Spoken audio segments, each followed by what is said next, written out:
Le troisième jour, fatigué de compter, l'homme dit que la machine a calculé soit et la machine fut. Mais le quatrième jour, submergé par les problèmes à résoudre, l'homme dit Click and collect, Break Friday. Non mais maintenant. Bonjour et merci pour cette nouvelle présentation. Après le fonctionnement du Bitcoin, le fonctionnement des banques, l'histoire monétaire et gagner au casino aussi, il me semble, vous avez fait la votation sur Adam Smith, le premier socialiste. Et on va voir en fait qu'est-ce qu'a réellement dit Adam Smith, qu'est-ce qu'il voulait dire surtout, et est-ce que c'est bel et bien ce qui est aujourd'hui crié partout, aussi bien de la part des financiers que des socialistes. Donc pour ça, on va déjà commencer par un petit quiz sur qu'est-ce que le socialiste, avec des citations de penseurs assez cocos. Donc dans toute lutte, parce qu'on est à Lausanne quand même, on est à l'épicentre des socialistes suisses, dans toute lutte, les maîtres sont en état de tenir ferme plus longtemps. À la longue, il se peut que le maître ait autant besoin de l'ouvrier que celui ait besoin du maître, mais le besoin du premier n'est pas si pressant. En conséquence, il est rare que les ouvriers tirent aucun profit de cette tentative de négociation. Alors, à votre avis, quel penseur coco a sorti ça? On va voir si vous êtes vraiment les socialistes qu'on dit, quoi. Aucune idée? Vraiment? Bon, résultat à la fin. Une autre, cette fois-ci, alors lui, il était plus axé rente, mais toujours un bon... Les propriétaires, comme tous les autres hommes, aiment à recueillir où ils n'ont pas semé, et ils demandent une rente, même pour le produit naturel de la terre. La rente de la terre, considérée comme le prix payé par l'usage de la terre, est donc naturellement le prix du monopole. Le prix du monopole est à tout moment le plus haut qu'il soit possible de retirer. Pareil, à votre avis, alors c'est quoi? Marx, non?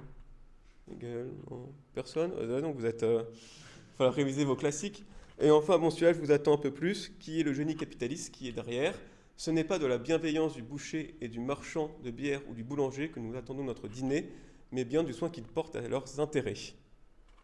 Alors un conseil, c'est le titre de la presse, celui-là. Ça, c'est Adam Smith. Et c'est Adam Smith pour tous les autres. C'est-à-dire, c'est Adam Smith, il a aussi dit ça, Adam Smith. Il a aussi dit qu'il était contre la rente. Il a aussi dit qu'il était contre le fait de laisser les employés uniquement devant leur employeur, parce qu'il avait toutes les chances de perdre. Donc dans le livre Adam Smith, il y a la main invisible qui se trimballe à un moment donné, qu'on dit, on répète inlassablement pour vous faucher l'argent, entre guillemets, quoi, que ce soit de la part des banquiers ou des socialistes. Mais Adam Smith, il a été très précis dans sa pensée, et Adam Smith, il n'est pas du tout idéologique, Adam Smith, il est scientifique. Et il faut voir qu'à cette époque, il y a Newton, on va dire, qui a un peu ouvert le bal en trouvant les lois universelles de la nature. Ensuite, il y en a plusieurs qui sont arrivés derrière.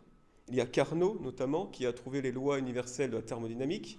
Ensuite, il y a Maxwell, qui n'a pas trouvé les lois, mais on va dire, les a rassemblées dans une théorie cohérente des lois de l'électromagnétisme. Donc, il y avait vraiment une envie dans cette époque d'aller trouver les lois universelles de la nature, de la physique. Et les lois ne sont pas forcément... mathématiques, ce n'est pas forcément des formules. Par exemple, une des plus grandes lois universelles qui a été trouvée, c'était Darwin, et il n'y a pas une seule formule mathématique dans Darwin, et pourtant cette théorie, elle est vraie, et elle est scientifique. Et il y a, comment dire, et Adam Smith fait partie de ce mouvement. C'est le mouvement des comportementalistes de cette époque qui cherchait à trouver la loi universelle derrière les interactions humaines, derrière l'économie. Et ce n'est pas de dire est-ce que c'est bon, est-ce que c'est mauvais, et c'est juste de trouver quelle était la loi universelle. Et d'une manière assez marrante, on va dire, la dernière grande loi universelle qu'on a trouvée, c'est celle de Freud. Et Freud a appelé la loi de Newton, de Darwin et la sienne des blessures narcissiques. Parce que 1, on n'est plus au centre de l'univers. 2, on n'est plus créé par Dieu. 3, on n'est plus rationnel. Ce sont des lois trouvées par les scientifiques qui ont fait des blessures narcissiques qui, encore aujourd'hui, ne sont pas trop tolérées. C'est-à-dire qu'encore Newton, ça va, mais Darwin... Sachez que Darwin, l'évolution des espèces a été retirée du programme indien en ce moment même. Et il y a encore aujourd'hui aux États-Unis, je crois que Darwin, ça a été interdit jusqu'en 1960, 70 dans certains États. Et encore aujourd'hui, avec un peu tout ce qui est wokisme et compagnie, ils veulent aussi retirer Darwin, qui disent pourtant scrupuleusement qu'il y a des hommes et des femmes. Donc Darwin, lui, il n'est toujours pas accepté. Freud, il est aussi toujours pas accepté. Freud a donné après tout un tas de sciences du comportement au niveau des biais cognitifs. Une longue liste de biais cognitifs qui est comme une sorte de faille qu'on a dans les cerveaux, il y en a au moins une trentaine, qui ne sont toujours pas enseignés, parce que ça nous emmerde de voir à quel point on est si manipulable. Et pour moi, en fait, Freud a juste dit qu'il y en avait 3, pour moi il y en a une 4e, c'est la loi d'Adam Smith. Et la loi d'Adam Smith, c'est celle qu'il a écrite plus haut, c'est celle-ci. Nous sommes tous guidés par nos intérêts personnels. On préférait être altruiste, on préférait être bienveillant, on préférait évidemment des mondes où on abat tout ça et chacun se met main dans la main et on vit heureux. Mais Adam Smith, il n'était pas idéologique, il n'a pas dit que cette loi était bonne ou mauvaise, il a dit elle existe. C'est ça qui sous-entend l'économie et les relations humaines. C'est qu'on cherche tous notre intérêt personnel. C'est pas forcément cupide et on veut accumuler plus d'argent. Certains veulent juste avoir un intérêt personnel à faire le bien, par exemple, pourquoi pas. D'autres veulent de l'argent, mais pour aller vivre près de la montagne, pour aller vivre à la plage, pour s'occuper de sa famille. Donc c'est pas forcément totalement cupide. Parfois ça l'est. C'est parfois bien, c'est parfois mauvais. C'est un peu, on va dire, comme la gravité au niveau de la physique. Ce qu'a trouvé Adam Smith, c'est la loi d'interaction, de gravitation, on va dire, de l'économie. Et la gravité, c'est à la fois ce qui nous évite de finir dans le vide sidéral, mais c'est aussi la gravité qui tue des gens par millions, peut-être pas millions, mais des milliers de gens tous les ans, avec des immeubles qui s'effondrent et ainsi de suite, quoi. C'est pas du tout quelque chose de bon ou mauvais. Et ben la loi d'Adam Smith qu'il a trouvée, elle nous fait un peu chier parce qu'on préférait tous avoir un beau cerveau altruisme, mais c'est pas vraiment ce qu'il a trouvé. Alors, ensuite, il a essayé de trouver comment utiliser cette loi pour qu'elle serve le mieux. C'est un peu ça. C'est-à-dire qu'il s'est rendu compte qu'il y avait différentes manières de gérer les humains.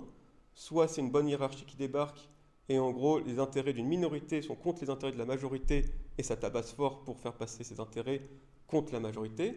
Soit il a aussi rendu compte que, notamment à cette époque-là, enfin un peu avant, il y avait l'âge d'or hollandais, où la Hollande, qui n'a aucune matière première, aucun or, aucun gouvernement, était devenue la puissance commerciale mondiale.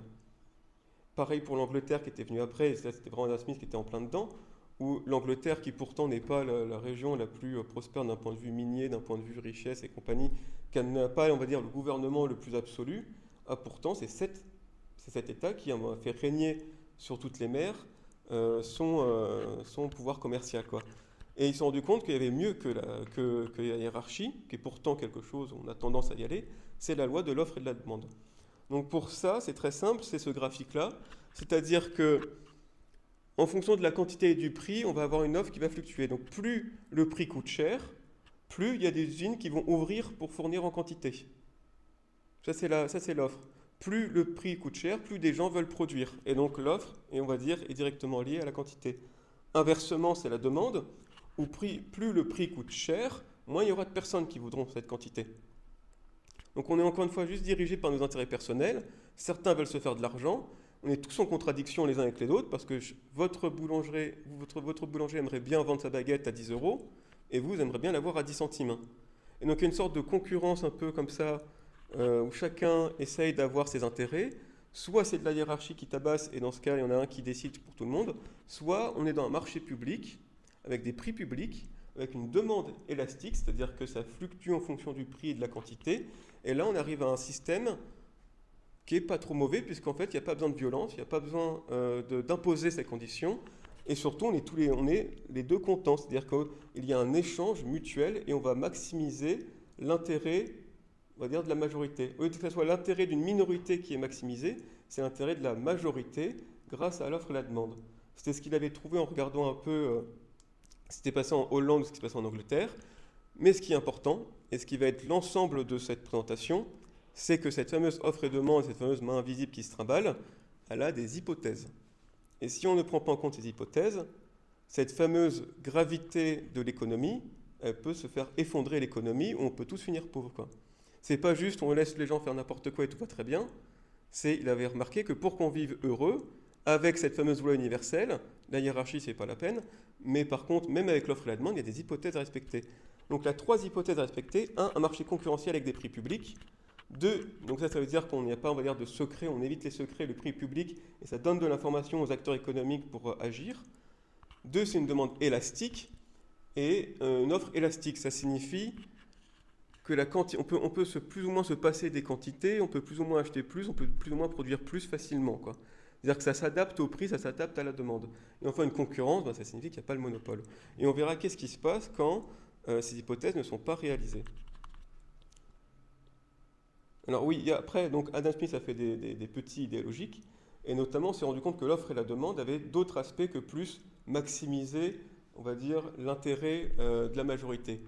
Ça, c'était Friedman qui l'avait sorti à un moment dans une présentation dans un crayon. Il montrait que dans un simple crayon, il faut une mine qui est un mélange de graphite, donc aller chercher le graphite, et un mélange de polymère, donc là c'est du pétrole avec tout un tas de raffinage. Il faut un corps en bois, il faut de l'acier, qui lui-même c'est du fer enrichi au carbone avec du charbon, qui a été un processus industriel trouvé dans les années 1865. Même la gomme, c'est du caoutchouc qu'il faut vulcaniser avec du soufre dans les années 1865. Donc en fait, juste derrière un crayon, c'est compliqué, et en fait, il n'existe pas d'État, il n'existe pas même pas un grand chef suprême qui est capable de construire un crayon. Parce que là, on parle juste des matières premières, mais il faut après les outils pour les extraire, les transporter, ainsi de suite. Donc juste derrière un crayon, c'est trop compliqué pour un seul humain de le fabriquer, et tout ce beau monde se met en organisation autonome à travers le prix. C'est-à-dire quelqu'un va dire, bah, moi je sais faire des mines, voilà le prix, moi je sais faire le corps en bois, voilà le prix, moi je sais faire du fer, je peux te faire un petit anneau si tu veux, voilà le prix, pareil pour la gomme. Et à travers des prix publics, juste en mettant des prix publics, les gens s'organisent de manière autonome pour à la fin constituer des objets compliqués. Et on voit qu'un objet compliqué, c'est juste un simple crayon en fait. Personne actuellement n'est capable de fabriquer de lui-même. Si on lui donne, on va dire, voilà les ressources humaines, voilà les ressources financières, fais-moi un crayon, c'est déjà très compliqué. Et on va dire les meilleurs exemples que l'offre et la demande arrivent à s'auto-organiser à très très grande échelle, pour moi il y en a deux, enfin qui est un peu l'égérie. C'est la voiture et le smartphone. Ce sont des objets d'une complexité incroyable et il n'y a jamais eu un seul gouvernement, un seul ministre qui a dit on va faire un plan pour fabriquer la voiture, pour fabriquer des smartphones. Il n'y a jamais eu quelqu'un qui a dit alors attendez, sur une vision sur 30 ans, il nous faut ça pour fabriquer un smartphone. Ça s'est fait petit à petit juste avec des gens qui disent bah, moi je sais faire une batterie, moi je sais faire un processeur, moi je sais faire un moteur, quoi. C'est juste petit à petit avec le prix, on arrive à une sorte d'organisation et à concevoir des objets où absolument personne. Il n'y a pas, on va dire, d'État qui planifie sur 60 ans la construction d'une voiture. Un autre exemple de l'importance du prix public, c'est que ça conduit l'innovation, et notamment pour la voiture. C'est-à-dire qu'au démarrage de la voiture, c'est parce qu'il y a une pénurie d'huile de baleine. C'est-à-dire qu'à l'époque, pour s'éclairer, notamment dans les phares et dans les ampoules d'huile, c'était de l'huile de baleine qu'on utilisait, au point qu'il n'y avait plus de baleine aux États-Unis. Donc l'huile de baleine s'est mise à exploser. Un certain Drake s'est mis, juste parce que l'huile de baleine a explosé, il s'est dit tiens, il y a de l'argent à faire. Donc il s'est dit, à l'époque, le pétrole c'était quelque chose, on va dire, d'assez marécageux au niveau de roche, ça s'appelle l'huile de roche, le pétrole. Et il s'est dit tiens, si je force cette roche, peut-être que le pétrole va surgir, et on aura beaucoup plus. Donc il s'est mis à forer son pétrole pour juste concurrencer l'huile de baleine qui était trop chère, et en un instant, il a juste avec son puits de pétrole multiplié par 2 la production mondiale. Parce qu'à l'époque, le pétrole c'était très rare, très cher, ça servait à faire, on va dire, tout un tas de produits miracles pour vous soigner ou alors pour rafistoler des bateaux et tout ça. Au même instant, il y a Lenoir qui a conçu le premier moteur à explosion au gaz de ville. Et enfin, en 1880, il y a Daimler, toujours l'entreprise derrière Mercedes, hein, c'est toujours eux, qui s'est dit, mais en fait, le pétrole est devenu vraiment pas cher, on a des moteurs à explosion conçus par un type qui est capable de faire varier le régime moteur rapidement, ce qui n'est pas le cas avec les machines à vapeur, où on ne peut pas accélérer et décélérer aussi rapidement. Donc en fait, là, j'ai tout ce qu'il me faut pour moi mettre un moteur sur une machine autonome et faire une voiture. Donc la voiture, ce n'est pas quelqu'un qui s'est dit, tiens, il me faut un moteur à explosion, tiens, il me faut un combustion. Ça s'est fait à l'inverse. On a d'abord trouvé le carburant qu'il fallait parce qu'on avait une pénurie sur le précédent carburant. Ce carburant s'est retrouvé parfait pour utiliser un moteur que quelqu'un avait fait à l'époque au gaz. Et quelqu'un s'est dit, bah tiens, finalement, à la fin, si je prends ce moteur au gaz, que je le modifie pour qu'il marche au pétrole, parce que maintenant le pétrole est devenu pas cher, j'ai une voiture. Mais personne ne s'est dit, tiens, on a besoin d'une voiture dans 60 ans, donc c'est parti, il faut trouver une source d'énergie. Ça marche jamais comme ça, quoi. Alors, ça va, on est un peu dans les temps. Alors, donc ça, c'est pour montrer un peu les bienfaits de l'offre et la demande, qui a un peu initié Adam Smith et qui après été théorisé par tous ses successeurs. Maintenant, voyons voir qu'est-ce qui se passe quand les fameuses hypothèses de l'offre et la demande ne sont pas respectées. Notamment, l'offre est élastique avec de la concurrence, mais la demande n'est pas élastique parce qu'on a besoin absolument de la matière première, notamment avec tout ce qui est eau, blé et sucre. Dans le présent chapitre, dans les précédents slides, je peux vous dire que ça arrivé à 0. Ça veut dire que si le prix devient vraiment trop cher, on arrête d'acheter. Ça, c'est pas totalement vrai, ça. Il y a tout un tas de produits sur Terre où même quand le prix est très cher, on va devoir en avoir. Donc, il y a une fameuse tangente, une asymptote, où même votre paquet de blé, s'il commence à coûter 100 balles, on va l'acheter, quoi. Parce qu'on a besoin pour vivre. Et donc, qu'est-ce qui se passe quand la demande a une sorte de contrainte de quantité limite? Eh bien, si jamais il y a de la concurrence, il n'y a pas de problème. C'est ce qui se passe au supermarché. Votre paquet de blé, votre paquet de sucre ou votre bouteille d'eau, ça coûte même pas 3 francs. Donc, ce côté où l'offre et la demande peut avoir une asymptote, c'est dangereux parce que ça peut faire monter les prix. Mais s'il y a une concurrence, on le voit dans nos supermarchés, on a tous notre paquet de farine à 3 balles, quoi. Donc il n'y a aucun problème. Et c'est là où ça se gâte. C'est qu'est-ce qui se passe quand l'offre, par contre, lui, est limitée. Là, ce qu'on voit aussitôt, c'est que dès qu'on a sur des denrées, on va dire, avec une élasticité restreinte, c'est-à-dire qu'on ne peut pas non plus se passer, on ne peut pas arriver à quantité zéro, si maintenant l'offre se met à se restreindre, c'est là où on prend cher. Alors il y a deux manières de prendre cher. Soit c'est, on va dire, naturel, entre guillemets, c'est-à-dire que c'est compliqué à prévoir, la charité n'existe pas, et donc on va avoir une tension sur l'offre et la demande et une hausse des prix. Dans ce cas-là, le contrôle des prix, ou non, ou clairement non en fait. Il y avait un très bon article sur Contrepoint qui expliquait que depuis 4000 ans, le contrôle des prix, ça ne marche pas. Tout simplement parce que si jamais à un moment donné vous contrôlez le prix, le mec il va le vendre ailleurs. Ou si jamais vous contrôlez le prix et vous fermez votre pays et que on va dire, la denrée n'est plus rentable à produire, le mec va arrêter de produire. Donc que ça soit, vous voyez, il y a déjà 4000 ans, l'article disait aussi ce qui s'était passé pour l'époque romaine, ce qui s'était passé pour l'époque de la Révolution française, ce qui s'est passé durant la Commune française, ce qui s'est passé durant le régime nazi aussi qui avait contrôlé les prix, ce qui s'est passé durant le communisme, que ce soit Staline ou Mao. À chaque fois qu'il y a une pénurie, quelque chose qui est naturel et qu'on contrôle le prix, c'est un coup à que, au lieu que ça coûte cher, il n'y en a plus. On a retrouvé avec plus de pain dans les rayons. Il y a deux très bons exemples qui sont arrivés très récemment. Un, c'était le beurre en France. La grande distribution, ils fixent le prix tous les ans du beurre. Donc en gros, ils arrivent devant les producteurs, ils fixent le prix. Sauf que là, durant cette année-là, le prix du beurre avait augmenté. Et vraiment, en 2 semaines, il n'y avait plus de beurre en France. Tout bonnement parce que les producteurs avaient un prix fixe avec la distribution française, qui était bien en dessous de ce que maintenant ils pouvaient leur vendre à l'étranger. Donc littéralement, en 1 ou 2 semaines, il n'y avait plus de beurre en France, quoi. Et la grande distribution a dû renégocier ses tarifs pour réussir à remettre le beurre dans les étagères françaises. Donc ça arrivait très rapidement. Et c'est juste parce que d'habitude ça marche bien. Enfin d'habitude la grande distribution c'est eux les gagnants de ce système. C'est-à-dire ils négocient une bonne fois pour toutes en leur faveur. Cette fois-ci, bon ça arrivait 1 an pour le beurre. Le prix du beurre a augmenté à l'étranger et aussitôt les rayons français ont disparu, quoi. L'autre exemple c'est le logement en France où là actuellement c'est absolument magnifique ce que fait le gouvernement français. Il n'y a pas de pénurie de logement en France. On a largement assez de logements pour tout le monde. Mais avec des lois à la con, avec des contrôles de loyer, avec tout un tas de systèmes écolo et compagnie, on est en train d'avoir un problème de logement en France massive. Parce que les gens ne veulent plus louer leur logement.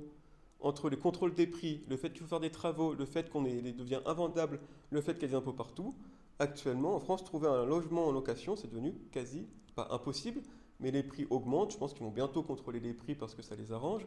Et donc les gens vont arrêter de mettre leur logement en location. Et il n'y a pas de sous-logement en France. Il y a largement assez de logements pour tout le monde.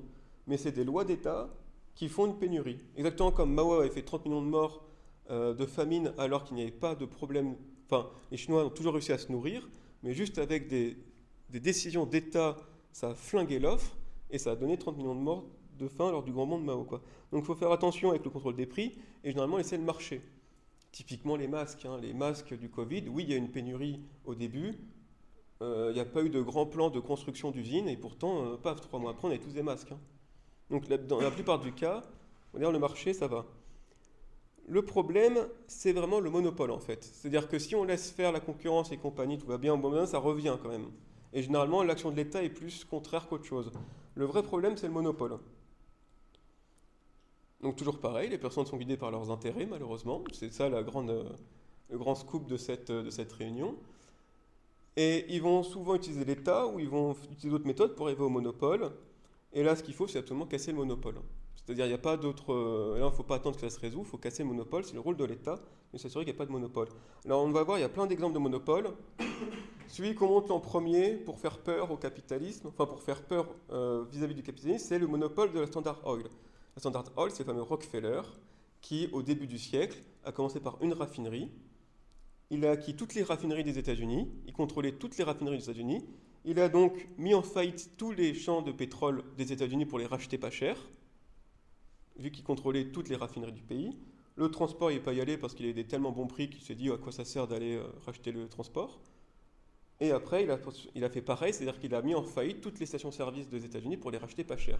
Et à un moment donné, il avait en gros le monopole absolu du pétrole, que ce soit du champ de pétrole jusqu'à la station-service aux États-Unis.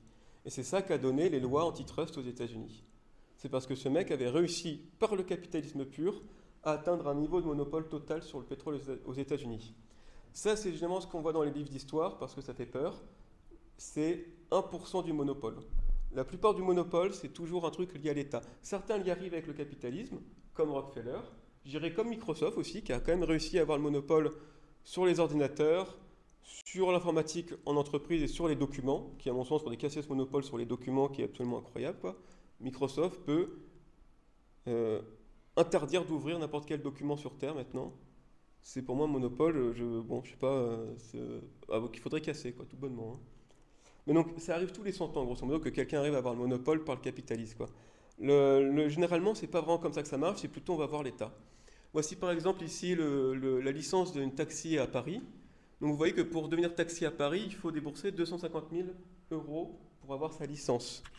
Alors ça a comme été cassé grâce à Uber, mais je me suis récemment allé sur les sites d'annonces. Vous voyez que pour avoir une licence à Paris, pour se trimballer dans 12 communes en région parisienne, pas Paris, hein, juste des communes autour de Paris, il faut débourser 200 000 € pour faire taxi à Paris. Et pourquoi? C'est parce que tout ça, c'est géré par la préfecture avec nos copains CGT, et c'est soit tu débourses 200 000 € pour acheter une licence, soit tu attends 18 ans en fait. Ils font exprès de vraiment être des toutes petites quantités. Je rappelle que donc ça c'est pour devenir chauffeur. Pour le client, quand vous arrivez dans un taxi, vous ne connaissez pas le prix de votre trajet. C'est-à-dire que le compteur il tourne et puis vous verrez bien à la fin. Donc le client il ne savait même pas le prix que payait son taxi quand il le prenait. Et niveau satisfaction, d'après l'article Wikipédia, on était à 10%. Et ensuite, un certain Uber est arrivé. Pour devenir taxi, c'est 0 €. On connaît le prix de la course à l'avance et 80% de satisfaction. Donc qui est le méchant là-dedans? Est-ce que c'est le vilain Uber capitaliste ou est-ce que c'est un mec qui te faisait payer le prix de diplôme à Harvard pour devenir taxi à Paris? Après, on me dit qu'Uber est méchant. On me dit qu'Uber est méchant, mais moi je vois qu'il y a des personnes qui faisaient payer le prix d'un diplôme à Harvard pour être taxi à Paris. Et pas à Paris, hein, dans 12 communes autour de Paris, quoi. Donc qui est le méchant à chaque fois dans le capitalisme? Moi j'ai toujours un peu de mal. Un autre exemple, c'est le monopole de la privatisation des télécoms en France. Orange avait le monopole, ils se gavaient d'argent. On a libéralisé ça dans les années 90. AKA, on a donné ça aux copains de l'Élysée.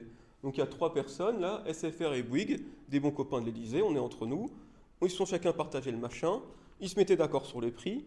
En 2005, ils se sont pris 500 millions € d'amende parce qu'ils se mettaient d'accord sur les prix depuis le départ. On a estimé que ça a coûté des milliards d'euros aux Français, cette non-concurrence par les copains de l'Élysée. On a fait rentrer Free. Vous voyez, Free, il est rentré ici. Là c'est en basse 100. Donc Free, il est rentré. Lui, il a dit clairement, moi, je ne suis pas là pour être copain de l'Élysée. Je casse les prix de tout ça. Et ben, en l'espace de 5 ans, les prix ont été divisés par 2 dans les télécoms français. Donc ça, c'est du monopole. Ça, c'est pas du monopole. Ça, c'est on va dire, de l'oligarchie entre copains de l'État qui se sont juste mis d'accord sur les prix, qui se sont partagés le marché entre eux. Et dès qu'il y a un concurrent qui arrive et qui est un peu sérieux, hop, aussitôt, ça divise par 2, quoi. Un autre exemple de monopole, c'est, moi j'aime bien cela, c'est pas le lobby pharmaceutique, c'est le lobby des pharmacies. Le lobby pharmaceutique, on pourrait aussi faire un autre petit talk dessus. Le lobby des pharmacies en France est génial, donc il y a évidemment une sorte de monopole sur les médicaments, ok, très bien, monopole sur les pansements, monopole sur les plantes, monopole sur les huiles essentielles, monopole sur les aliments lactés pour nourrissons, monopole pour les aliments de régime. Vous voyez qu'ils ne l'ont pas atteint par le capitaliste, là, hein. Ils sont allés voir l'État, ils ont mis l'argent et ils ont leur truc. Et ils ont monopole sur les préservatifs, les tests de grossesse, les masques et les autotests. Et bien ça, c'est plus maintenant. Parce que notre fameux... Alors, pour Free, c'était, comment il s'appelle, Xavier Niel. Et pour ça, c'est Édouard Leclerc qui, lui, se fait chier les pharmacies depuis toujours pour leur retirer le monopole. Il a réussi il y a des années à leur retirer le monopole du préservatif. Il a réussi à leur retirer le monopole du test de grossesse. Durant le Covid, il a fait des pieds et des mains parce que les pharmacies, quand les masques sont revenus sur le marché, ils ont tout fait, les pharmacies, pour avoir le monopole des masques. Et l'autotest, il n'a pas réussi, mais c'est déjà une petite victoire, puisque les pharmacies en France avaient réussi à interdire les autotests en France. C'est-à-dire que les autotests en France, on les a eus durant Omicron, grosso modo. Avant cela, les pharmacies avaient obtenu, de la part de l'État, le monopole pour faire payer 30 balles à l'État un test. C'est du génie. Et même quand ils arrivent à avoir 30 balles de test par l'État, octroyé par l'État, ils vont quand même aller chercher les autotests, ils vont quand même aller chercher les masques. Il n'y a pas de petit profit avec les pharmacies en France, quoi. Ils se sont fait des couilles en or avec les tests, mais ils vont quand même essayer d'avoir le monopole sur les masques. Ça, c'est vraiment exceptionnel. Donc ça, Édouard Leclerc, il arrive, à chaque fois, il est toujours là au taquet pour dire, mon ami, ça, je te le prends. Qu'est-ce qu'on a aussi? Oui, là, c'est des monopoles, ça, c'est le coup classique. Vous voyez des entreprises, en fait, qui ont tous prospéré en l'absence de réglementation. Facebook dans les réseaux sociaux, ChatGPT dans l'IA, Binance dans la crypto. Dès qu'ils sont arrivés leaders du secteur, ils sont allés voir le gouvernement en disant « il serait temps de réguler quand même. Il serait sacrément temps de réguler, histoire que mes concurrents ne puissent pas me suivre. » À base de, ici, il faudrait mettre tout un tas maintenant de fils, de modérateurs pour s'assurer que dès que tu ouvres ta plateforme de réseau social, tu dois avoir un département juridique. C'est pareil pour Binance. Et ChatGPT, il a carrément dit qu'il souhaiterait un moratoire de plusieurs années. Forcément, quand toi, tu es dans le leader du secteur, tu n'as qu'une envie, c'est que l'État mette un moratoire pour que les autres n'y aillent pas. Donc tout le monde cherche à avoir le monopole. C'est ce qu'il y a de plus simple. Plutôt que de se taper la concurrence, vaut mieux aller voir l'État, mettre quelques billets à droite à gauche, et vous aurez un monopole. Et enfin, bon, les meilleurs monopoles, évidemment qu'ils soient, c'est ceux de l'État. L'État, c'est vraiment le monopole absolu. C'est eux, ils se font pas chier. S'ils peuvent avoir le monopole sur le pétrole, le monopole sur le gaz, le monopole sur l'eau, le monopole sur la nourriture, le monopole sur tout, ils le font. Donc l'État, c'est vraiment le monopole absolu, C'est vraiment incroyable. Donc l'État, c'est même ce que je dis, l'État est attiré par le monopole comme un ivrogne par sa bouteille. Et là, vous avez, par exemple, un pays que je connais très bien, c'est la France. En 1936, il y a une loi française qui est passée disant « À partir de la promulgation de la présente loi et pendant une durée de 2 ans, il ne pourra pas être ouvert de nouvelles usines, fabriques ou ateliers de chaussures ou parties de chaussures ou tout genre et toute matière. » Il y a une loi qui est passée en disant « Interdiction d'ouvrir d'autres usines de chaussures. » Et également interdiction d'ouvrir d'autres magasins de chaussures. Et je crois que dans la loi, ils avaient aussi interdit les magasins à prix unique en 1936. Donc l'État, vraiment, il adore ça. C'est-à-dire que faut pas. C'est pour ça que les entreprises viennent le voir. C'est parce qu'il adore le monopole, il adore restreindre le marché et la concurrence. Et si vous pensez que ça date que de 1936, je rappelle qu'en 2020, durant le Covid, mes énarques favoris ont dû passer des journées en réunion pour définir qu'est-ce qu'étaient des produits non essentiels. Et les chaussures ne faisaient pas dedans. Donc en gros, en France, pendant plusieurs mois, il était interdit de vendre des chaussures en France. Et tout un tas de produits non essentiels. Les magasins qui vendaient ça ont fermé. Les supermarchés qui vendaient un peu de tout ont dû mettre des bâches sur leurs rayons pour ne plus vendre de chaussures. C'était pareil en Suisse. Bon, bravo, vous savez ce qu'il reste à faire. Ouais, voilà. Donc l'État, dès qu'il peut, il le fait. D'aller commencer à dire qu'est-ce qu'un bon produit, pas un bon produit. Là, il faudrait un monopole, il ne faudrait pas de monopole. Et on pourrait croire qu'il y a des lois totalement what the fuck qui datent de très longtemps. Et en 2020, pareil, ça rebelote, c'est les chaussures sont interdites. Mais ils n'avaient pas interdit sur les caisses. Du coup, tu pouvais quand même prendre le produit si tu avais les bras assez longs. Ah bah, tiens. J'avais besoin de scotch de carrossier. T'as été dans l'illégalité, tu vois. Ah oui, il faut réguler. J'ai acheté du scotch de carrossier. Bah oui, mais bon, il y avait une restriction sur le scotch de carrossier, C'était pas essentiel.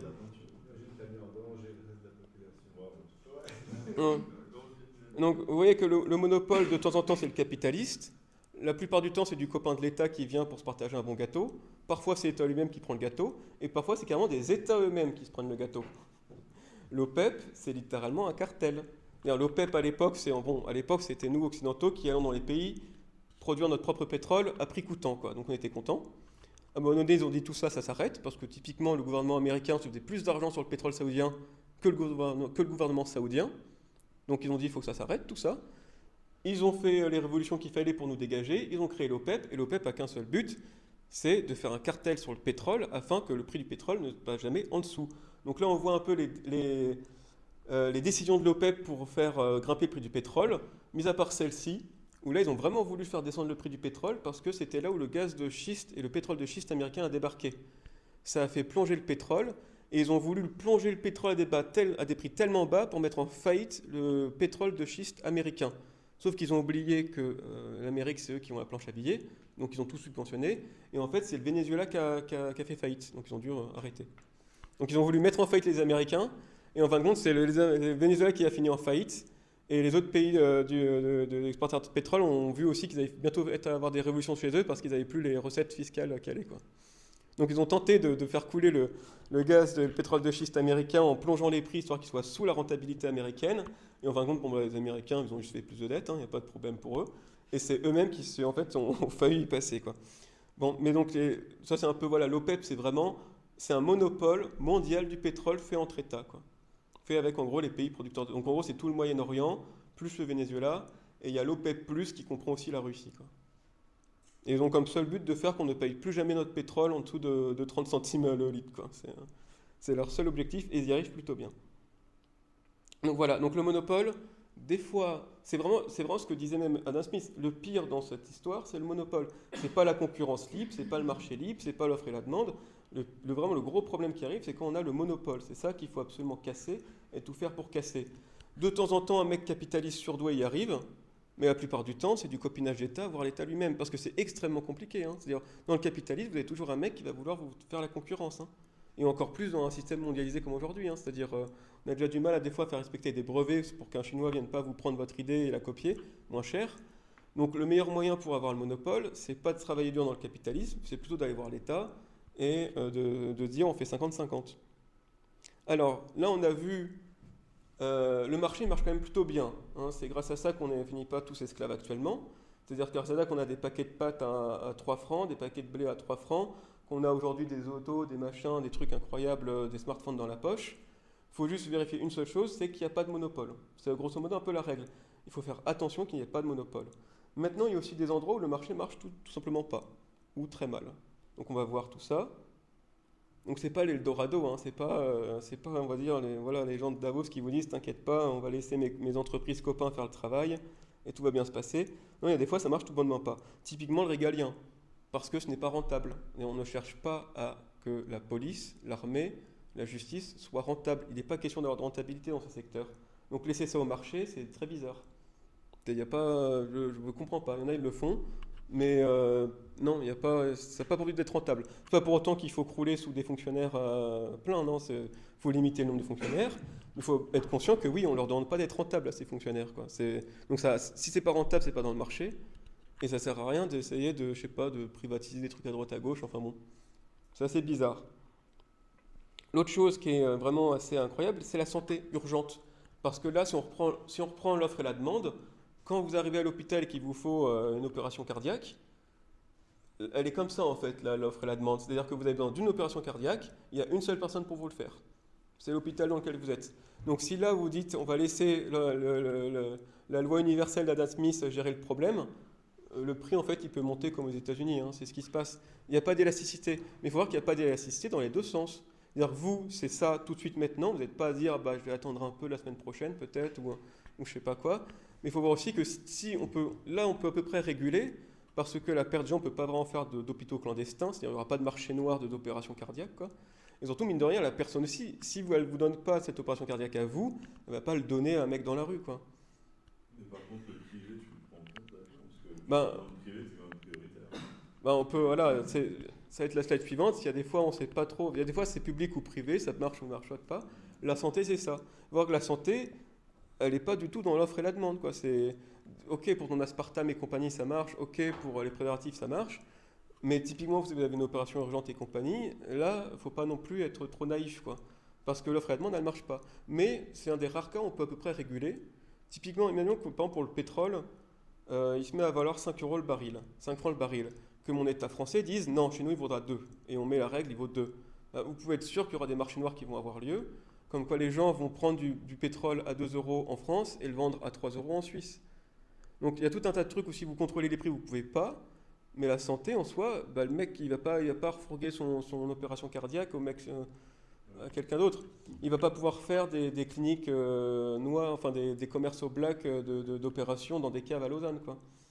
Donc c'est un des secteurs, la santé urgente, où il n'y a pas d'élasticité ni dans l'offre ni dans la demande, et on peut réguler, quoi. Mais c'est assez rare. Donc ça fait partie. Mais donc voilà, la santé, c'est un peu les domaines où c'est compliqué, et parce que bah, les hypothèses qui sous-tendent que tout se passe bien dans l'offre et la demande, ils ne sont pas là, tout simplement.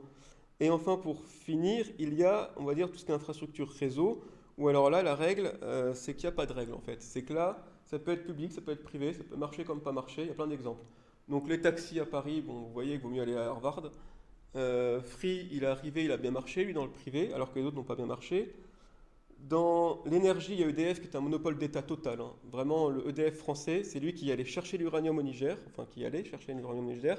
jusqu'à votre facturation dans votre prise électrique. Il avait un monopole total, et jusque dans les années, je crois, 2000, il était même interdit en France de produire de l'électricité pour soi-même. Vous pouvez même pas mettre un panneau solaire chez vous. Mais ça marchait. C'est aussi con que ça. Franchement, on avait de l'électricité pas chère. Depuis, on a libéralisé le marché, c'est-à-dire qu'on a filé des bons parts de gâteau aux copains. Des copains, on leur dit, tu vas chez EDF, ils te mettent un mégawatt à 50 € et tu peux aussitôt aller leur vendre sur le marché à 100 €. C'est ça la libéralisation d'EDF, hein. C'est vraiment incroyable. C'est les copains de l'État qui ont le droit d'aller acheter de l'énergie pas chère sur EDF et de leur vendre très cher à côté. Donc ils n'ont même pas besoin d'avoir des centrales nucléaires à côté, ils n'ont même pas besoin d'aller, je sais pas, comme Free installer son réseau. C'est vraiment un truc incroyable. Donc on a voulu libéraliser ça. Avec libéraliser, c'est un grand mot et c'est exactement, c'est une catastrophe. En Suisse, Swissgrid, il a l'air de plutôt bien marcher. Et surtout quand je regarde un peu là avec nos clients qui ont les barrages, c'est un système mi-public, mi-privé, assez bizarre, mais qui a le mérite de fonctionner, quoi. Si on regarde dans les transports, c'est par exemple, il y a tout dans les transports. Il y a CFF qui est public et qui marche très bien. Il y a SNCF qui est public et qui décroît de plus en plus et qui, au moment où ils nous faisaient des grèves cet hiver pour qu'on ne puisse pas aller voir notre famille, en même temps, ils nous refilaient sa dette de 10 milliards à rembourser par l'État. Donc bon, moyen, SNCF. Il y a la libéralisation en Italie qui a plutôt bien marché au niveau des TGV et ainsi de suite. Et il y a la libéralisation en Angleterre qui a été une catastrophe. Ils vont y revenir parce que ça a été un carnage total au niveau de la privatisation. En gros, chaque entreprise qui a géré le transport ferroviaire en Angleterre s'est dit c'est pas moi qui maintiens le réseau. Donc tu avais plein d'entreprises qui prenaient l'argent et aucune qui maintenait le réseau. Et maintenant ils se rendent compte que le réseau est totalement vétuste, ils peuvent rien faire, quoi. Bon, un autre exemple, c'est un peu on va dire, du vécu, mais les autoroutes c'est pareil. En Belgique c'est public, mais moi je me rappelle les routes en Belgique, bon, c'était il y a quelques années, mais c'était pas foufou. En Suisse ça marche plutôt bien. En France ça marche plutôt bien, les autoroutes ils sont très propres, très bien fichus, c'est privé. Je mets ça dans la limite parce qu'ils se gavent un peu et on leur a offert les autoroutes pour pas cher, quoi. Donc, ils avaient promis qu'elles deviendraient gratuites. D'accord ? Ils avaient promis qu'elles deviendraient gratuites. Voilà, donc et à ce côté-là, on les a filés vraiment pour pas cher. Ils sont même pas, j'ai l'impression qu'ils sont même pas mis en concurrence tous les ans en disant qui est le mieux disant pour gérer l'autoroute le moins cher. Donc c'est du privé, ils se sont bien gavés, mais c'est vrai qu'en attendant, c'est le seul transport qui fonctionne toute l'année en France, quoi. Donc je suis là en mode autoroute, je suis en mode oui, c'est pas extra, mais bon, c'est. À quel prix, voilà. Non mais oui, c'est ça, c'est pas extra du tout. Oui, ça coûte. Tu fais un Lyon-Barcelone, ouais. Ton EasyJet qui est payé. Ah oui, c'est pour ça que je suis là en mode bof l'autoroute en France, mais j'ai pas envie de les refiler à la CGT non plus, quoi. Donc c'est mitigé, quoi. Donc voilà un peu on va dire la pensée d'Adam Smith. Ce qu'il avait compris, c'était que juste, il avait remarqué que vraiment des pays comme la Hollande, qui en soi, quand on regarde, ils ont un État faible, ils n'ont pas de ressources naturelles, ils n'ont pas de géopolitique, ils sont censés être pauvres, et ils ont connu un âge d'or incroyable. Pareil pour l'Angleterre, pareil pour tout un tas de pays comme la Suisse, hein, typiquement, qui, pareil, n'a pas beaucoup de ressources naturelles. Et en fait, c'est parce qu'on imaginait depuis la nuit des temps qu'il fallait un État fort, centralisateur, des trucs super, pour avoir de l'argent et pour que ça soit prospère. Il a dit non, non, non. Ça, en fait, la loi universelle est bien là. On est tous dirigés par nos intérêts personnels. Ça, c'est juste l'intérêt d'une minorité contre la majorité. Et le meilleur moyen de maximiser l'intérêt de la majorité sans éviter une guerre civile, sans éviter tout un tas de problèmes, c'est plutôt de laisser le marché. C'est plutôt d'avoir un marché comme ce qui s'est passé en Hollande, comme ce qui s'est passé en Angleterre, où les gens échangent avec certaines hypothèses pour éviter que ça foire, quoi. Voilà, et donc ce qu'il a un peu découvert, c'est que généralement, derrière l'État, c'est juste l'État, enfin, si l'État est démocratique, pas de problème, mais dans la plupart des pays du monde, l'État, c'est juste une mafia qui a bien marché, quoi. C'est une mafia qui a voulu s'accaparer le monopole et qui a bien marché. Et donc ça, c'est le dernier graphique, on va dire, que j'ai fait rapidement. Ici, vous avez l'indice des libertés économiques. Ensuite, vous êtes pas mal. Ensuite, je crois que vous êtes quasiment deuxième, donc vous êtes en gros dans cette zone-là. Et ça, vous avez le PIB par habitant, qui est le PIB en pouvoir d'achat par habitant. C'est-à-dire que, oui, en gros, c'est est-ce que les personnes vivent bien dans leur pays, grosso modo. Et comme vous pouvez le voir, il y a une sorte de, quand même, de petite corrélation, je dirais même exponentielle, sur le fait que plus vous êtes libre économiquement dans un pays, plus vous êtes riche dans un pays, quoi. Plus le pays est prospère. Donc c'est une loi, on va dire, ce qu'a trouvé Adam Smith, c'est pas non plus trop déconnant. La loi universelle, elle est bien là. Et si effectivement on arrive à bien gérer le côté offre et demande, on est tous gagnants, quoi. Et si au contraire on se laisse un peu avec des copinages d'État, des monopoles, ou des fois quelqu'un qui par le capitalisme lui-même arrive à avoir le monopole, dans ce cas, bravo à lui, on lui donne une médaille, mais il faut penser à retirer le monopole, quoi. Voilà.